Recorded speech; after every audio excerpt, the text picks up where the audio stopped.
Assalomu alaykum. Muntazam ifodalar to'g'risida gaplashishda bu darsimizda ham davom etamiz. Oldingi darsimizda o'zimiz oldimizga masala qo'yganmiz. Mathsploit'da ishlatayotgan vaqtda programmist birinchi argument bilan ikkinchi argument orasida almashtirib qo'yibdi o'rnini.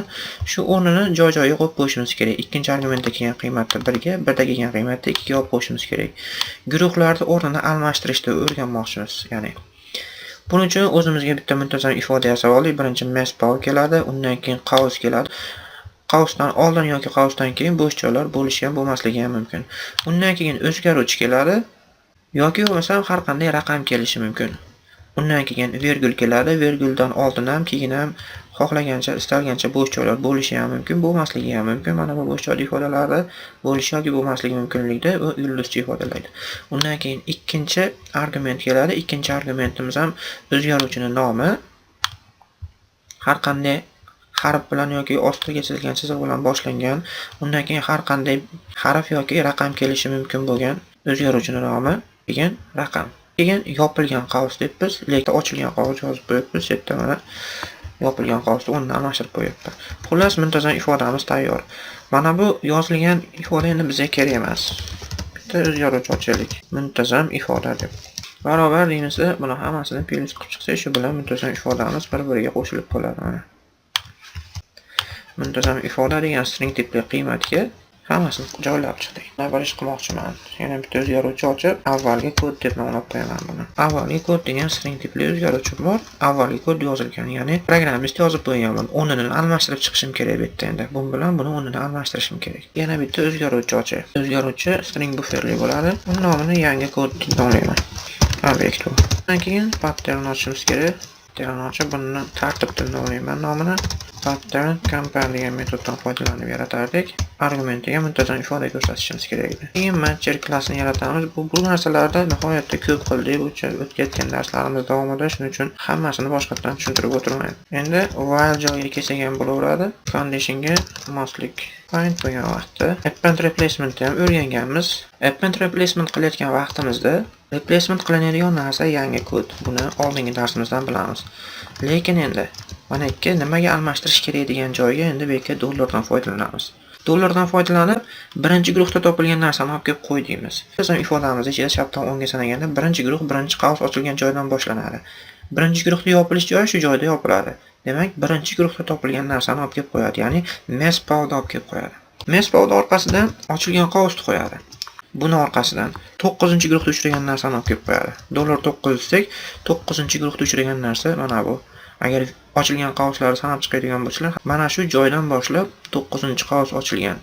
9-qaus yopilish chegarasi mana shu narsa. Demak, ikkinchi argumentda olib kelib qo'yadi. Bu ikkinchi argument ifodalarida mana nima yozib qo'yganda ikkinchi argument ifodalaydi deb. Ikkinchi argument qo'ygandan keyin vergul qo'yadi. Vergul qo'ygandan keyin ikkinchi guruhda uchragan narsani olib kelib qo'yadi. Ikkinchi guruhda uchragan narsa bu birinchi argument edi. Uning orqasidan qausni bekitib qo'yadi. Bu narsa qausni bekitish uchun kerak. Append replacement'ni bugungi o'rganadigan asosiy narsamiz shu edi. Moslikka append tail qilib qo'yadi. Buni nimaga kerakligini aytganmiz. Qolib ketgan joylarni olib kelib qo'yadi. Yangi kodga olib kelib qo'shish kerak buni. Keyin ekranga chiqaramiz. Chiqarib turib aytamizki, avvalgi kod, ya'ni programmist tomonidan xato qilib yozilgan kod. Avvalgi kod. Endi undan keyin yangi kodni ekranga chiqaramiz. Yangi kodni ekranga chiqaramiz. Endi kodni ishlatib ko'radigan bo'lsam, mana natija. Avvalgi kod mathsploit 3.0 keyin 16.0 deb qo'ygan ekan. Biz 16.0 3.0 dedik. Bu 16 ning 3-darajasini hisoblamoqchi bo'lib, 3-16-darajasini hisoblab qo'ygan edi oldingi programmist. Endi biz buni matnni ichidan topib 16 ning 3-darajasiga o'zgartirib chiqdik. E'tibor bergan bo'lsanglar, matndagi bo'sh joy ham olib tashlangan, chunki biz qausni o'zini qo'yganmiz, hech qanaqangi bo'sh joysiz.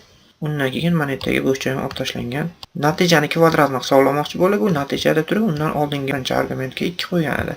Biz natijada turib orqasiga 2 qilib qo'ydik. Natija bilan 2 ning orasi almashib qoldi unda. Mana bu mathsploit hisoblayotgan vaqtda, gipotenuza hisoblanayotgan vaqtda 30 ning kvadratini hisoblash kerak edi, bu 2 ning 30-darajasini hisoblagan. Bu ham almashdi. 2 ning 40-darajasini hisoblab qo'yayotgan noto'g'ri kod ham 42-darajasini hisoblash kerak edi aslida. Bunga almashdi. Shu bilan o'rganmoqchi bo'lgan narsamiz nihoyasiga yetdi. Yana bir qator sizlarga tushuntirib o'tay. Muntazam ifoda yaratdik. Avvalgi kod bu.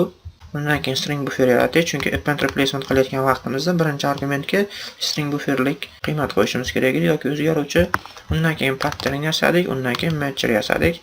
Undan keyin moslik find bo'lgan vaqtda append replacement qilib turib, yangi kodga yozadi. Avvalambor birinchi guruhda uchragan narsani olib kelib qo'yadi ketma-ketlikda tartibda. Undan keyin qavs qo'yadi. Undan keyin 9-guruhda uchragan narsa, ya'ni ikkinchi argumentga yozib qo'yilgan narsani qo'yadi. Undan keyin ikkinchi guruhda uchragan narsa. Ya'ni aslida bu ikkinchi argument edi. Undan keyin qolib ketgan narsalarni qo'yapti. Undan keyin avvalgi kodni ekranga chiqarib, undan keyin yangi kodni ekranga chiqarib ko'ryapmiz. 9 bu 9-guruhda uchragan ifoda bu.